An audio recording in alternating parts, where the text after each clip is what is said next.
Isso entre rolês, trilhas e elos, disponíveis para assistir a qualquer horário e do seu jeito, com a participação do conhecimento e experiência de profissionais do mercado de trabalho. E ter em mente que vai trabalhar em boa parte do tempo com muitos dados confidenciais de seus clientes.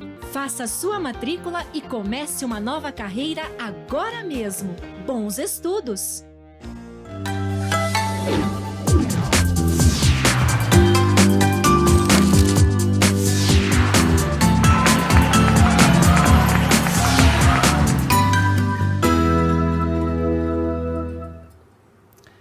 Olá, seja muito bem-vindo a mais uma edição do programa Por Dentro da Pós. Esse programa que é um oferecimento dos cursos de pós-graduação da Uninter em parceria com a TV Profissão.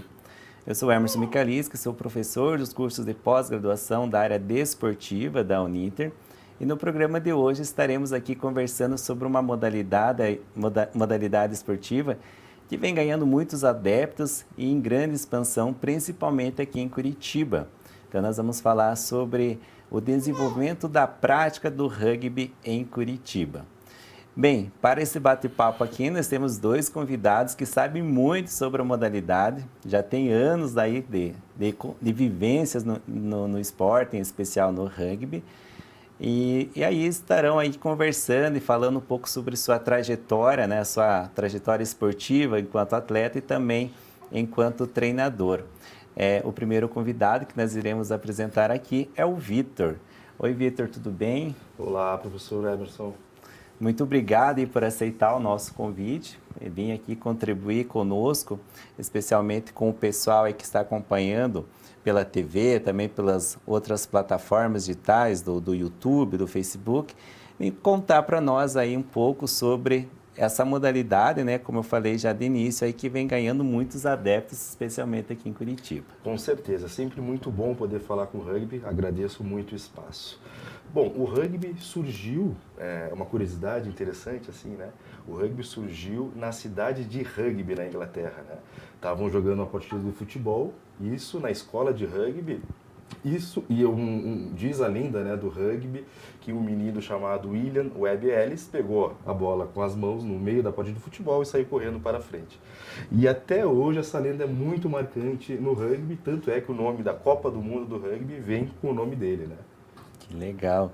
Então, além de saber sobre a modalidade, tem algumas histórias bem interessantes, né, para que a gente saiba mais sobre essa modalidade. E claro, nós também temos uma outra convidada, ela que é atleta olímpica da modalidade de rugby, é a Halila. Tudo bem, Halila? Haline. Haline, olha só, eu já trocando os nomes aqui, então peço desculpa. E agradeço aí, em nome da Uninter aí o convite, né, por você ter vindo conosco e falar sobre a modalidade. Agradecida pelo convite, assim como o Vitor, eu também sou apaixonada pelo esporte e é sempre um prazer poder compartilhar a nossa experiência e falar um pouco sobre ele. É isso mesmo. Então, olha só, já eles vão falar mais sobre a modalidade de rugby, né? E, claro, vão explicar para nós, para aqueles, né, que ainda não conhecem, um pouco das regras, como que é a pontuação, quantos jogadores que jogam em cada equipe, o tempo de jogo, claro, e outras curiosidades que nós temos aqui, como o Vitor já muito bem despertou, de onde surgiu o nome, como ele surgiu. Bom, então nós vamos iniciar esse bate-papo, né? Vou convidar o Vitor aqui para que ele fale justamente sobre essa modalidade que está sendo aqui mais repercutida em Curitiba, né? O Victor, ele trabalha num clube de rugby aqui em Curitiba, seja com atletas de diferentes idades, desde a iniciação esportiva até os adultos. Então, Vitor, eu gostaria que você começasse falando justamente sobre esse projeto aí que vocês desenvolvem, né, justamente para que o rugby ele seja mais, cada vez tendo mais adeptos, não só como interessados para conhecer as regras, mas também para praticá-lo, não é mesmo? É mesmo. Então, o rugby aqui em Curitiba não começou agora, né? Já vem desde 1983, que foi o surgimento do nosso clube Curitiba Rugby. Através de dois amigos que se conheceram, um deles argentino, né, que é o Lalo, nosso famoso Lalo, e o Mauro Calegari, tá? O Mauro era lá de São Paulo e veio trabalhar aqui em Curitiba, os dois se encontraram e descobriram que os dois amavam o mesmo esporte, que era o rugby. Né? E daí surgiu o Curitiba Rugby, desde então passou várias gerações e hoje nós somos um dos melhores times do Brasil, né, no cenário nacional brasileiro, campeão brasileiro nas duas categorias, tanto na masculina como na feminina, né? E isso trouxe muitas coisas positivas. Desde 2007 a gente tem um projeto social chamado Vivendo Rugby, que é o VOR. A gente atende crianças da faixa etária de 7 a 17 anos. O nosso intuito no programa, no VOR, não é desenvolver atletas, é desenvolver melhores cidadãos. Então a gente usa do rugby como uma ferramenta educacional, né? Nesse projeto, a gente já atendeu mais de 6 mil crianças, né? Já passou pelo projeto. Ontem, Emerson, a gente fez um festival, né, do nosso projeto com mais de 300 crianças no nosso campo. Acho que temos algumas imagens que estão passando para os telespectadores. Foi muito bacana, né? Que é um encerramento, é o fechamento do semestre. O nosso projeto desse ano de 2022 tem 8 instituições, que é das escolas municipais, e uma ONG da Fazenda Rio Grande. Então, muito interessante, muito felizes as crianças ficaram ontem em poder desenvolver o que elas aprenderam no semestre todo, né? Sim, a alegria delas, né? Todo mundo sorrindo. Sim. Hein, Vitor, enquanto as imagens vão rodando, vai despertando com certeza algumas curiosidades nas pessoas que estão assistindo. Ótimo. Né? Quando nós falamos de rugby, automaticamente temos uma sensação de que é um esporte de bastante contato físico. Sim. Né? Não deixa de ser, Não né? deixa de ser, um esporte de invasão e tem muito contato. Exato. Mas para as crianças, a iniciação, há também uma possibilidade de evitar um tanto desses contatos, né? Fala pra gente como que funciona essa atividade que evita um pouco do contato físico. Perfeito. A gente leva o rugby para a escola, né? Esse é o nosso intuito, através do tag rugby. Tá? O tag, então, evita que a gente tenha esse contato. No rugby, esse contato é chamado de tackle. Tá? Então, todo jogador que tem a bola, ele pode ser tacleado. O que é o tackle? É levar o jogador com a posse da bola para o chão. Perfeito? Então, a gente evita esse contato com o rugby escolar, fazendo que eles tirem só a fitinha. Tirou a fitinha, o jogador parou, coloca a bola no chão e reinicia o jogo. Perfeito? Assim evita o contato físico entre as crianças. A tag é uma cintura, né? Tipo um cinto, que ficam 2 fitas penduradas, onde a gente vai tirar na hora que a pessoa estiver com a bola na mão. Legal. E uma curiosidade muito interessante do jogo, né, do rugby, é que a bola só pode ser passada para o lado ou para trás. Nunca pode passar para frente. Então, aquela característica do nosso futebol de ficar o centroavante e passar a bola lá para frente, no rugby não vai poder, né? Então, isso acontece que o trabalho em equipe é muito valorizado no rugby, né? Então, tem que ter um conjunto muito forte para poder levar essa bola para frente. Apesar de ser um esporte de invasão, como você mesmo mencionou no início, uma das regras é justamente, então, para que a bola, ao ser levada para o campo adversário, vamos dizer assim, mas ela só pode ser passada para o colega da equipe na posição, digamos, da mesma linha ou atrás dele, né? Perfeito. Perfeito, isso mesmo. Então, Emerson, no nosso clube, né, a gente tem o VOR, Vivendo o Rugby, que é uma característica da iniciação ao rugby, né? Não tem esse intuito, né, da criança ser atleta ou algo do tipo. Porém, ela acaba se apaixonando pelo esporte e o clube proporciona para ela uma continuidade, tá? A gente também tem um programa chamado RPS, que é Rugby para Sempre, que é a categoria juvenil do clube, né? Aí sim, ela começa com a questão do rendimento, treinar para os campeonatos, etc. E também a gente tem a parte profissional, digamos assim, que é daí o time adulto que participa de campeonatos em todo o Brasil, né? Que a gente participa do Campeonato Brasileiro de Rugby. Atualmente a gente está em segundo da nossa chave, né? Que é essa região sul. Então participa Paraná, Santa Catarina e Rio Grande do Sul. E depois a gente enfrenta o pessoal lá do Sudeste. E o rugby proporciona também para essas crianças que ganham continuidade, poder chegar, quem sabe, numa seleção brasileira e também fazer parte de uma Olimpíadas, né? Isso está muito próximo da gente, porque a gente tem a nossa colega Haline, que já participou de 2 Olimpíadas. Né? Que legal, olha só, né? Então, agora sim, pessoal, a Haline, né? A Haline aí vai falar um pouquinho pra gente sobre essa trajetória esportiva dela. Ela que disputou 2 Olimpíadas, né, Haline? E então, eu acredito que está todo mundo curioso, assim como eu, para saber sobre a sua trajetória esportiva, em especial dentro do rugby. Sim, vou contar para vocês. Eu comecei a jogar rugby em 2011, lá em Florianópolis, quando eu decidi sair de casa com 18 para ir estudar e trabalhar numa cidade distante da casa dos meus pais. E meu padrasto, ele tinha sido jogador de rugby na Argentina. Quando ele veio para o Brasil, ele também foi jogador do Curitiba Rugby, que era o antigo Araucária. E quando ele foi para Santa Catarina, ele jogou nesse clube chamado Desterro. Então, como ele sempre soube que eu era ativa em atividades físicas e tudo mais, quando eu fui para Florianópolis, ele me apresentou para esse clube e eu comecei a curtir bastante o esporte e foi lá que eu iniciei em julho de 2011. Fiquei durante 6 meses em Floripa e, na sequência, tive uma oportunidade de receber uma bolsa de estudos para estudar numa faculdade aqui em Curitiba. E foi quando eu vim para fazer parte do clube do Curitiba Rugby. Quando eu cheguei aqui, eles estavam se reestruturando como clube feminino, como time feminino. E então toda a categoria de base do VOR subiu para compor esse time do feminino e eu era uma das únicas meninas mais velhas do time, né? Eu tinha 21 na época e as meninas eram de 15, 16 anos. Então, com esse time que a gente foi, junto com a coordenadora do projeto na época, que me apresentou para as meninas, e a gente foi fazendo um trabalho. Quando as meninas, no final do ano de 2012, elas foram campeãs brasileiras na categoria de base, M18, e o treinador da seleção brasileira fez um treino para elas, né? Porque ele queria vê-las mais de perto treinando. E como eu era uma das meninas que estava dentro desse time, mas não tinha jogado porque eu já era mais velha, a coordenadora me levou junto para esse treino para ele poder me ver também. E no início de 2013 eu comecei com um contrato no desenvolvimento da seleção brasileira.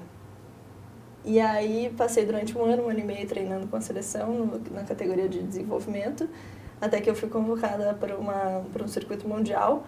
Depois da etapa desse circuito mundial, em 2014, em Amsterdã, foi quando eu fui para morar em São Paulo, fazer parte da categoria Elite. E aí fiquei em São Paulo até 2016, joguei a Olimpíada em Rio 2016, joguei Pan-Americano em Toronto também, fui medalhista de bronze com a seleção brasileira. E fui fazendo esse trajeto de circuito mundial, jogando as competições que tinham ali até a gente fazer as próximas preparações para Tóquio 2020. Que foi onde eu fiquei também até o ano passado aí, que a gente teve esse adiamento aí por conta da pandemia. E continuei dentro desse projeto com a seleção brasileira. Joguei Tóquio 2020 e, na sequência, fui em 2018 também fazer parte de um clube em Cuiabá, que é um dos únicos clubes que tem aqui profissionais do Brasil. Então, em 2018 eu fui para lá com o Stefano e a gente voltou esse ano para compor aí o Curitiba Rugby, eu como atleta, ele como treinador. E aqui estamos de novo. Legal, passando um pouco aí dessa experiência maravilhosa, né, dentro da modalidade. E, Haline, quando você foi contando aí sobre a sua trajetória esportiva, atualmente no Brasil, quando nós pensamos a nível de Jogos Olímpicos, seleção brasileira, a principal equipe, ela está em São Paulo, o treinamento é tudo em São Paulo. Conta pra gente, assim, quando pega os atletas de elite aqui do Brasil, eu acredito que tem alguns de fora também, sim, né, que jogam no exterior, mas que fazem parte da seleção. Como que é esse treinamento aí, visando uma competição, assim como foi os Jogos Olímpicos? Sim, a centralização é feita em São Paulo, então as meninas todas convocadas, elas já têm um contrato, então elas moram em São Paulo, em apartamentos e casas separadas, assim, e em grupos, né, que tem mais afinidade e tudo mais, e treinam de segunda a sexta-feira, né? Eu estava nesse processo até o ano passado, a gente trabalha, né, porque não deixa de ser um trabalho, sim, é um trabalho, sim. A gente começa às 8 horas da manhã, vai até mais ou menos meio-dia fazendo os treinamentos de rugby. A gente tem um cronograma específico de treinamentos da modalidade e aí também tem um treinamento físico específico para cada uma na academia e condicionamento físico também, dependendo da necessidade de cada atleta, de cada posição e tudo mais. Que legal. Hein, Vitor, a Haline falou assim sobre o biotipo físico, né? Sim. Cada posição ali, possivelmente, ela vai exigir assim um físico diferente. né? E a gente está vendo você aí, que é uma pessoa aí que com certeza segura algum jogador forte da equipe adversária, né? Conta um pouquinho assim sobre essa exigência, ou isso depende muito do posicionamento dos atletas. Então tem algumas características diferentes do esporte olímpico, que foi que a Aline praticou, que é o rugby sevens, do rugby 15, que é no qual eu pratico, e também a gente vai aprofundar muito melhor no segundo bloco. No rugby 15, então, tem posições que precisam ser o mais forte, digamos assim, né? Que é a posição que eu jogo, que é o pilar, tá? O que acontece? No jogo de rugby, quando a bola cai para frente, é uma infração, que a gente acha que é leve, né? Ou passa a bola para frente, que não pode. Lembra que a gente já comentou no início, né? E daí, para reiniciar o jogo, a gente faz um scrum, que aí é 8 da equipe adversária com 8 da minha equipe, geralmente são os mais fortes, que é os forwards que a gente chama, né? E a gente faz um sistema no qual cada um tem que empurrar para obter a posse da bola, certo? Então a única vantagem que vai ter é que alguém do nosso time, quando é a infração do time ao contrário, né, ele vai inserir essa bola no meio. Então é 8 contra 8 tentando recuperar a bola. Quem conseguir empurrar ganha a posse da bola. Essa formação, o Scrum, ela pesa mais ou menos 1 tonelada, né? Então, por isso que esses caras da frente tem que ser um pouquinho maior para poder aguentar essa pressão, né? E poder conquistar essa posse da bola para a equipe. Que legal. Assim, uma experiência que eu tive, não como atleta de rugby, né? Mas o que me encantou quando eu conheci, até pela TV, e, claro, a gente fez algumas brincadeiras na escola de rugby e tal, né? Mas aquele filme Invictus, né? Que trata muito bem a modalidade e com certeza deixa as pessoas interessadas em conhecer melhor o esporte, né? E aí eu lembro que, por exemplo, assistindo o filme, que justamente, né, conforme você foi explicando, me veio as imagens do filme, né, na cabeça nesse momento ali, porque justamente tinha aqueles atletas com biotipo bem fortes e que justamente buscavam segurar ali, como você falou, haja força para segurar 1 tonelada Com certeza. de atletas ali. E uma característica muito, eu acredito que é muito bonita no rugby, é que tem espaço para todo mundo. Então, se a pessoa é muito alta, ela pode fazer parte do rugby. Se ela é muito baixa, vai ser bem-vinda. Se ela é mais fortinha, muito bem-vinda para levar essa bola para frente. Se ela é mais rápida, magrinha, muito ágil, melhor ainda, que ela vai nos ajudar também. Então, é um esporte para todos os tipos de biotipo, né? E isso, quando cai dentro da escola, é muito bem, porque pode vir qualquer pessoa que vai ser muito bem acolhida no rugby, entendeu? Que legal. E você falando ali em posições, posicionamento, em biotipos diferentes, né? A gente está com uma atleta olímpica aqui. Eu gostaria que você contasse para a gente qual que era a tua posição na modalidade e assim, até uma outra explicação, porque claro, como o Vitor falou no segundo bloco, os demais convidados vão explicar de forma mais aprofundada sobre isso, mas de forma assim geral, Aline, o rugby ele pode ser praticado com as mãos, mas também com os pés. É um dos pontos fortes, os pés da Aline, mas as mãos. Conta pra gente um pouco sobre essa tua posição ali na modalidade. Eu comecei jogando na ponta, que é onde geralmente os jogadores entram, né, no rugby, que é um lugar onde você vai receber a bola e vai pegar ela para correr e marcar o ponto, né, que é o try, que é o ponto que mais vale no rugby, que é essa primeira apoiada na linha de fundo do adversário. Eu comecei ali, depois fui treinando e criando novas habilidades para entrar um pouco mais para dentro do campo, digamos assim. Então, joguei muito também como centro, que cria situações e espaço para essa ponta conseguir finalizar.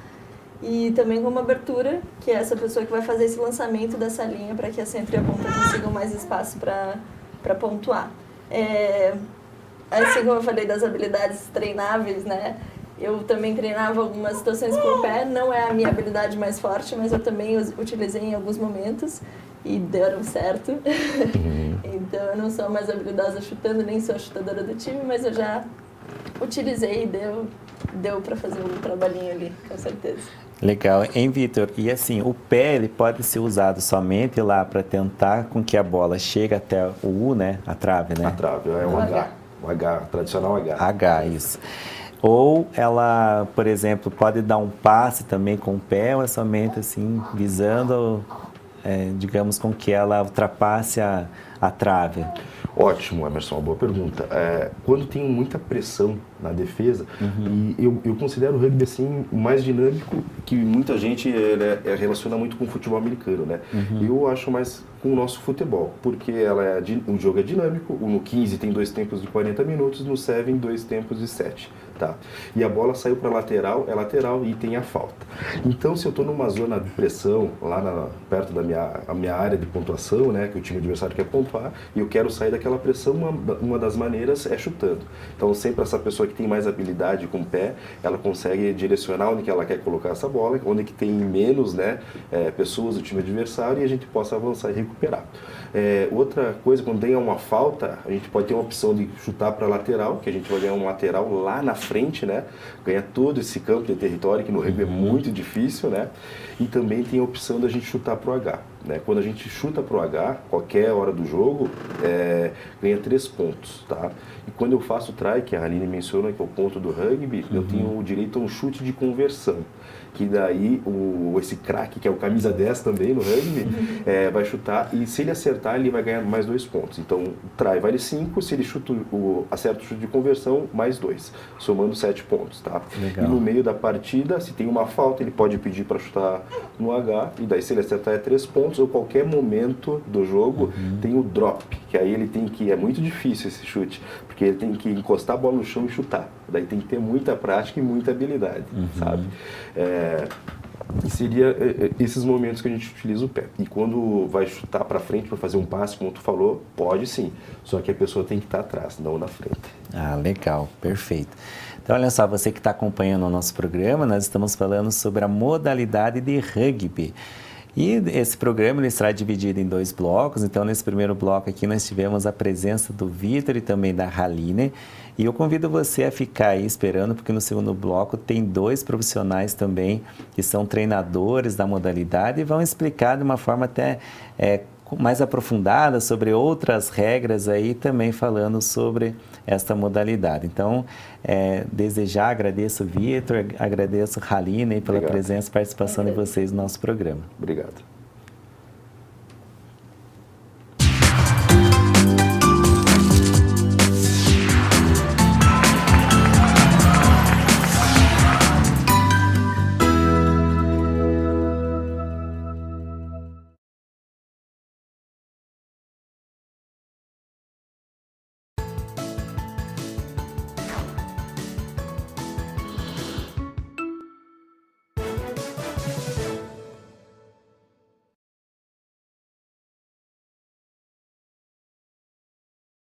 O Ninter apresenta Técnico em Marketing.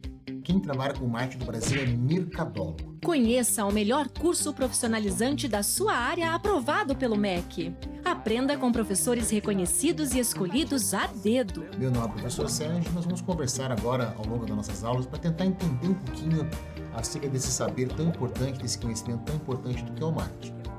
Com a metodologia exclusiva, mais efetiva e mais divertida. Gosto muito que ele fala assim: faça ou não faça. Tentativa não há. E descubra que as possibilidades de atuação são infinitas. Então, marketing hoje, acima de tudo, é saber se relacionar, é saber conversar, é saber interagir, é aquilo que eu falo, a ideia da empatia. Tudo isso entre rolês, trilhas e elos, disponíveis para assistir a qualquer horário e do seu jeito, com a participação do conhecimento e experiência de profissionais do mercado de trabalho. Que realmente as marcas que vão se destacar, que vão vender mais, elas vão ter uma estratégia muito clara de contribuir para o mundo de uma maneira geral. Não só vender produtos, não só fabricar coisas.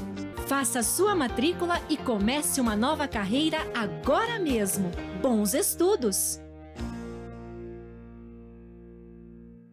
E esse foi o nosso Giro de Notícias. Voltamos em instantes. Voltamos em instantes. Graduação à distância é na Uninter, nota máxima no MEC. Ilha, olha o que chegou pra você.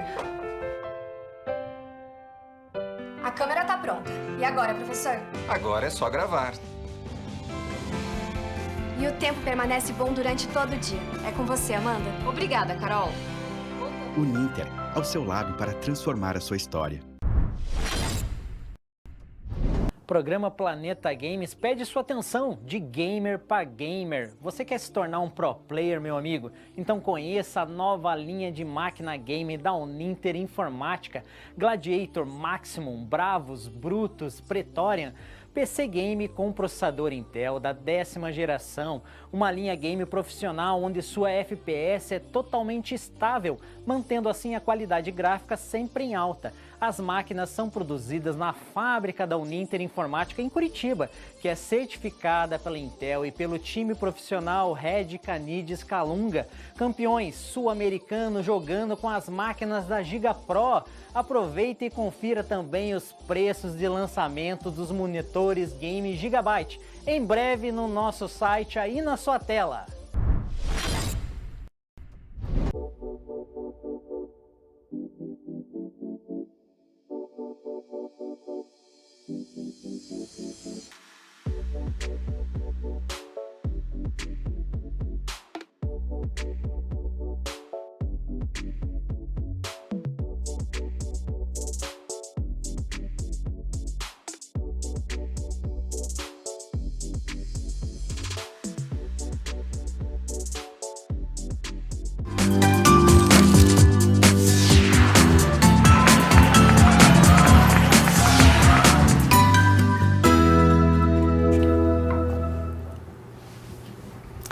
Voltamos para o nosso segundo bloco. Hoje estamos aqui com convidados da modalidade de rugby. Então você que está acompanhando o nosso programa por dentro da pós, seja muito bem-vindo.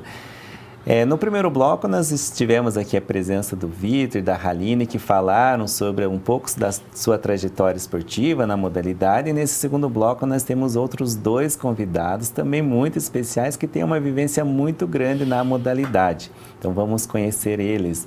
Vamos começar pelo Jean. Diz que o Jean gosta de conversar, além de um bom treinador, um bom professor, diz que ele é muito bom de papo. Tudo bem, Jean? Tudo bem, boa tarde, Emerson. Obrigado pelo convite.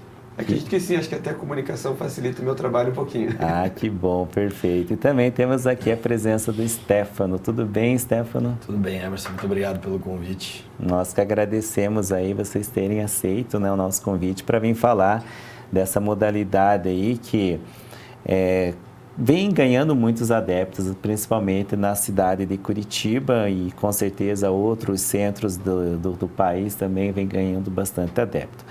Bom, você que está aí na sua casa, com certeza você está vendo no centro a bola de rugby. Então, olha só, nós falamos um pouquinho de algumas regras da modalidade, Jean, e assim, é comum ainda que algumas pessoas confundam a bola de futebol americano com rugby.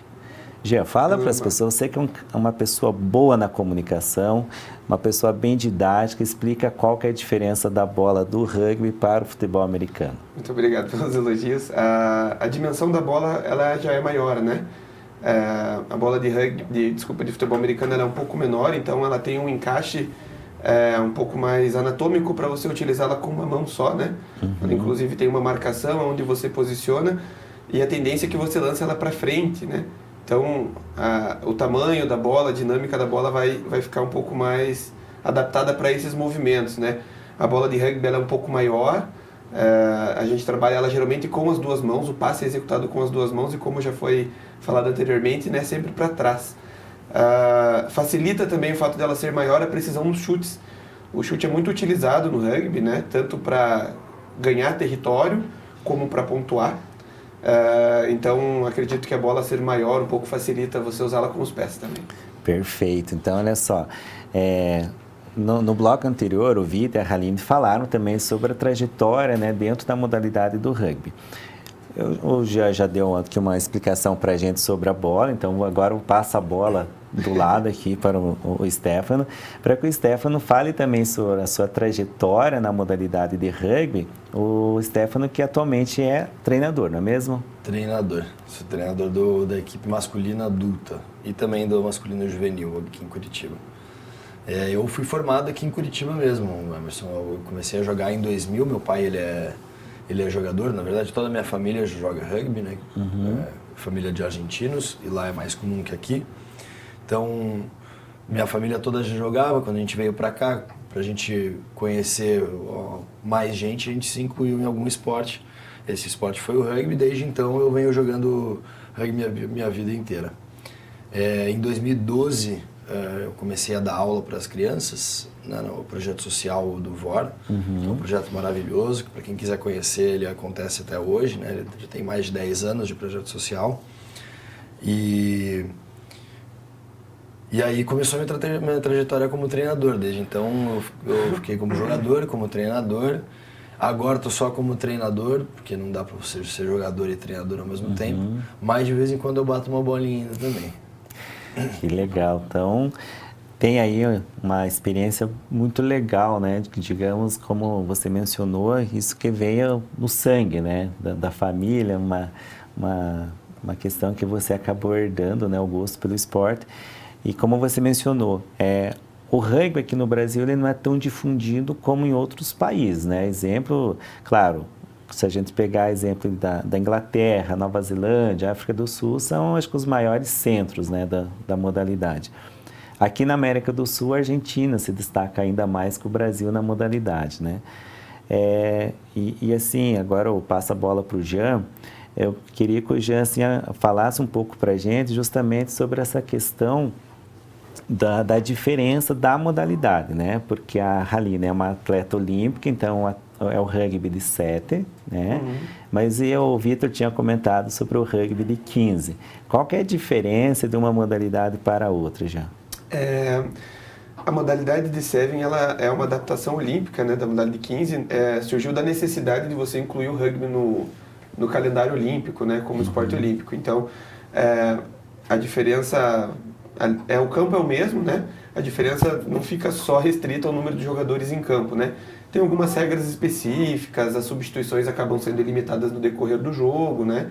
É um esporte que acaba sofrendo muitas mudanças no decorrer dos anos, né? Se você for observar o rugby praticado quando o Stefano conheceu o esporte, ou começou lá nos anos 2000, para o rugby jogado hoje, é um esporte totalmente diferente, porque ele sofre alterações nas regras, visando justamente uma dinâmica maior do jogo e também a proteção ao indivíduo que pratica, né? É uma grande preocupação. Como você precisa de muito tempo de descanso entre um jogo de rugby de 15, né? Que são 2 tempos de 40 minutos, tem um desgaste muito grande, ele ficava inviável para você inserir ele no calendário olímpico, né? Então, no caso, diminuiu o número de atletas, diminuiu o tempo do jogo. Exato. Deixando algo que você pudesse fazer em 2 jogos, você, no caso, elimina a modalidade de rugby do calendário olímpico, né? Então, nesse formato, é possível você jogar 2 ou 3 jogos no mesmo dia, ao contrário da modalidade de 15, onde você disputa um jogo por semana, né? É o recomendado pela confederação, que se dê até uma semana de descanso, né? Entre um jogo ou outro. Além disso, a modalidade Sevens, o perfil do atleta para praticar é outro, né? Ele acaba sendo um pouco menos democrático, eu acredito. Porque exige que você esteja em mais lugares do campo ao mesmo tempo, a intensidade é diferente, né? Então acho que seria basicamente essas coisas, mas o grande fato é que é uma básica adaptação do rugby 15, que é o mais tradicional, mais jogado e difundido no mundo, né? Para que o rugby pudesse ser inserido no calendário olímpico. Legal, Stefano. O Vitor falou no bloco anterior sobre alguns tipos de pontuações, né? Especialmente ali no Sevens. A pontuação do 15 é igual? Fala assim, como que ocorre a pontuação também na modalidade? Elas são as mesmas, as possibilidades são as mesmas. Então você tem ou chegando até o final do campo, né, marcando um try que vale 5 pontos, a conversão que vale 2 e um penal, que é quando tem uma infração grave, né, que coloca em risco a integridade do jogador ou a continuidade do jogo, ou que você interrompa o jogo, isso é uma infração grave para o nosso esporte. Então aí você tem a possibilidade de chutar para os paus como se fosse uma conversão, né? E se passar por cima do travessão e entre as traves, você consegue 3 pontos. Tem uma pequena diferença do Sevens para o 15, é que no Sevens o chute ele tem que ser de bate-pronto. Então quando eu escolho chutar para a trave, a bola tem que bater no chão e eu tenho que acertar ela em seguida. No chute de rugby 15, a gente vai colocar a bola num suporte como se fosse esse daqui, vai colocar a bola mais ou menos assim ou assim, e a gente vai chutar ela apoiada no chão, a gente não chuta ela, não solta ela no momento do chute. E aí é um chute um pouco mais fácil, mas mesmo assim tem que ser bom ali para acertar. Engia, com certeza quem está em casa e não conhece a modalidade tem uma certa dúvida de qual é a altura da trave. Você lembra agora de cabeça ali, aproximadamente, quanto que ela... 4,70. 4,70. Excelente. 4,70. É uma altura alta ali, né? Ela precisa passar no mínimo por 4,70, né? Depois ela é infinita. No caso, a altura que passar por dentro dos postes do H, o chute é validado. Isso aqui é uma das curiosidades que eu tinha, porque ela é bem alta, né? Bem alta. Mas tem que estar dentro da dimensão das duas traves ali, mesmo que ela passe superior ao que está lá exposto no campo. Isso, tanto que no momento do chute, um dos auxiliares, né, ou até mesmo os dois auxiliares se posicionam, né, atrás das traves para verificar se o chute ultrapassou exatamente por dentro. E é preciso que os dois levantem a bandeira, assinalando, no caso que o chute foi. E você falou da arbitragem, né? Alguns jogos que a gente acompanha do rugby, percebe assim que o árbitro ele conversa com os atletas, né? Explica, assim, apesar que, como eu falei com o Vitor, que ele é um esporte de muito contato, há uma, não vou dizer com um ritual, mas uma forma assim dos jogadores se preparar para o início do jogo. A gente percebe, né? Principalmente a seleção lá da Nova Zelândia, que tem todo lá como se fosse um grito de força da equipe e tal, né? Você vê aqueles atletas grandes, fortes e tal, que vão ali como se fosse para uma batalha. Mas chega na hora do jogo, é um respeito muito grande, né? Entre os atletas e, claro, pelas regras. Então, quando há alguma infração, quando há alguma dúvida ali, é legal de se ver, né, essa relação que o atleta tem com o árbitro, né? Porque, assim, eu acompanho muito futebol. E, gente, o futebol hoje em dia, qualquer falta que o juiz apita é rodeado de jogadores que cercam o árbitro, tentam intimar, enfim, alguma intimidação e tal. Isso não se vê no rugby, né? Ou se vê também, eu acho que é uma questão cultural, né? Porque, no caso, na Europa ou outros polos de futebol, assim, né, de alto rendimento, você já não tem mais tanto nessa abordagem ao árbitro igual aqui no Brasil. Acho que nós, aqui no esporte sul-americano, ainda ficou enraizado, né? E ainda falando da parte cultural, eu que trabalho com criança, estou desde sempre ensinando eles a importância do árbitro no jogo. Como as regras são complexas, né? É um esporte um pouco complexo e de contato, o respeito ao árbitro é fundamental para que o jogo, né, tenha no caso, aconteça de uma maneira correta e justa, né, para ambas as equipes. Então, desde sempre, o árbitro ele faz parte do jogo, né? Como nós atletas, e ele é passível de erro como nós atletas. Sim. Então, se não tivermos um adversário, se não tivermos o árbitro, nós não temos jogo. Essa é a mentalidade que a gente tenta passar para todos desde pequeno, né? E culturalmente também no rugby nós temos o terceiro tempo. Acho muito legal falar, né, Stefano? Que independente da categoria que acontece o jogo, né? Ou seja, um nível mais amador, ou numa Copa do Mundo de rugby, num nível muito alto, elevado, a equipe mandante, no caso, recebe a visitante numa confraternização pós o jogo. Então, assim que o jogo acaba, eles vão pro vestiário, se trocam, e aí já tem um local determinado onde vai acontecer uma confraternização entre as duas equipes. Então, o que aconteceu em campo, fica no campo. Que legal. Aproveitando, né, você falou em jogos e o Stefano comentou assim sobre as competições. Atualmente, aqui no Brasil, quais competições nós temos a nível nacional, Stefano? E que vocês aí estão disputando. Fala um pouco pra gente aí como é que funciona o regulamento, por regiões, depois como que é a fase final, enfim. É exatamente isso. A gente hoje está jogando o Campeonato Brasileiro, que são 12 equipes, né? Divididas em 2 grupos, o do Sudeste e do Sul do país. Então, o que vai acontecer nesse momento é que a gente vai jogar todos contra todos, ida e volta. E aí depois o primeiro joga com o quarto da outra chave, o segundo com o terceiro e assim sucessivamente, né? E aí inverte.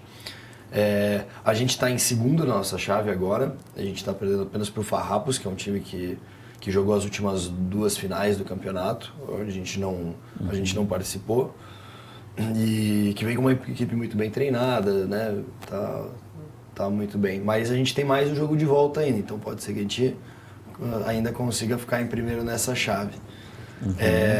Na categoria feminina, esse foi o primeiro ano onde aconteceu um campeonato de rugby 15, e aí foi por seleções estaduais.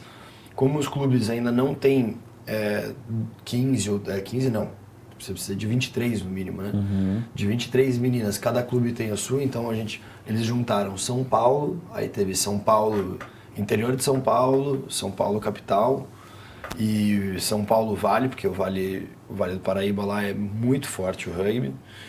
E aí tinha Rio Grande do Sul, Santa Catarina, Paraná. O Paraná ficou em terceiro ou quarto. Não, ficou em terceiro. O Paraná ficou em terceiro esse ano. E o que é muito bom, né? Porque é a primeira vez que acontece um evento dessa magnitude no rugby feminino e o Paraná já conseguiu representar e está entre os 3 melhores do país.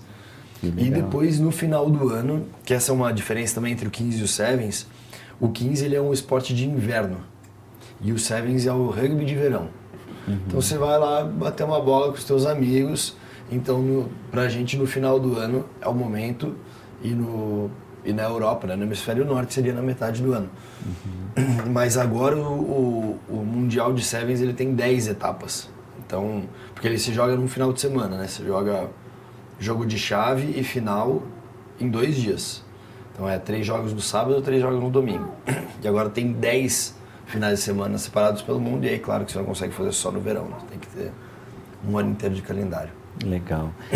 Jean, você comentou para nós ali que você trabalha, né, com o ensino da modalidade com crianças e assim, ainda é uma modalidade, podemos dizer assim, que não é comum para todo mundo, né? A gente pode ter até a modalidade sendo trabalhada nas aulas de educação física, mas ainda ela não é tão abordada quanto outras, ou como deveria ser, até mesmo muitas vezes por falta de conhecimento do professor, que não sabe assim, as regras ou de como adaptá-los para a modalidade.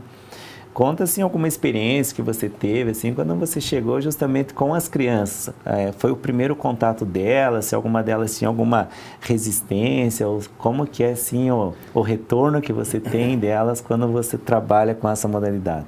É muito gratificante, né? Começar a falar assim para apresentar esse esporte para as crianças, porque as crianças são muito receptivas com basicamente tudo que você tenta transmitir para elas, né? Ainda mais essa questão do esporte. Então, quanto mais novo se inicia no esporte, né, maior a chance de sucesso, de você se apaixonar, né?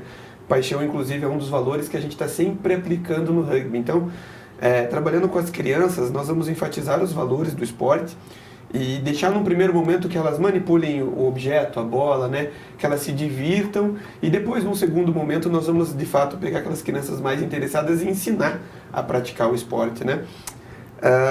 Olha, eu já dei aula em diversas situações, em escolas mais carentes, no caso, né, com crianças mais carentes, em escolas particulares de Curitiba, em presídios socioeducacionais, e em todos o rugby é muito bem aceito. Ele não demanda uma grande estrutura para você aplicar o esporte, né? Basta ter uma bola e pessoas, pode ser um ginásio coberto, pode ser um campo de grama, que você consegue aplicar atividades com elas. Ela faz parte da formação integral do cidadão, né? Eu acredito que quando a criança sai da sala de aula e tenta conhecer, ou melhor, resolver problemas de uma maneira diferente, né? Com outras crianças em conjunto, abre um novo leque de opções para eles na vida deles, né? Então é isso que o esporte faz com as crianças. Legal. Nós já estamos quase chegando ao final, mas antes a gente gostaria assim de ouvir, principalmente do Stefano ali, que trabalha como treinador ali de uma equipe adulta, e claro, o Jean também, dentro do conhecimento dele, que tem essa vivência com as crianças, sobre os fundamentos técnicos, né? O Vitor comentou no bloco anterior sobre alguns que têm uma exigência maior ali do jogador, que exige com que ele tenha mais dedicação, não vou nem dizer dedicação, mas mais tempo para treinar aquele movimento. O que é difícil de se praticar, assim, quando você pensa principalmente no alto rendimento, Stefano? Um gesto técnico, assim, que tenha maior dificuldade, que exija mais do atleta. Por exemplo, assim, seria só o chute, ou a garra, enfim. Não, com certeza o combate. Com certeza o duelo, o embate físico, né? O chute para o brasileiro é muito fácil, porque a gente jogou futebol a vida inteira, então o que mais tem no Brasil, são jogadores que quando você pega tecnicamente, né, eles chutam errado. mas o chute dá certo, então tá certo. Mas você vê que a técnica do cara, ela não tem nada a ver com rugby. Mas é um bom chute, tá tudo bem. Agora, as situações de combate, por no Brasil a gente não ter nenhum esporte, né, cultural que tenha esse combate, como existe o hóquei, a luta greco-romana, o futebol americano, o lacrosse, tem uma série de esportes pelo mundo, né, que oferecem esse combate, ou o rugby league também, o futebol australiano, o futebol galês, tem uma série de jogos que oferecem o combate. A gente não tem nenhum no Brasil, né, de combate em movimento, de combate com corrida. A gente tem o MMA, o jiu-jitsu, mas são lutas de solo ou estáticas, né, mas de corrida é muito complicado. E com certeza no alto rendimento é o mais complicado porque é onde acontecem a maioria das lesões. Então tem que ter esse equilíbrio, né, de volume de trabalho de contato e intervalo entre treinos. Daí um pouco da importância de você trabalhar com as crianças, né? Quanto mais cedo você insere elas nesse contexto, o contato, o combate acaba saindo de forma natural, né? Não precisa talvez ministrar uma técnica específica, claro que vai auxiliar, mas elas conseguem resolver o problema sozinhas em campo já. Que legal. Olha só, você que acompanhou aí da sua casa, tenho certeza que gostou do programa, quanta coisa nova a gente trouxe aqui com pessoas que têm essa vivência, experiência na modalidade. E eu gostaria de agradecê-los novamente aí pela presença, vir contribuir conosco, falar dessa modalidade, tá? E já fica aberto o convite para um programa futuro para que a gente possa entrar ainda com mais detalhes, principalmente ali nos movimentos técnicos da modalidade.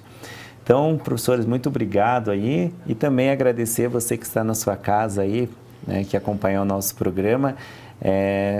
Agradecer a todos aí, um abraço e até a próxima. Tchau, tchau.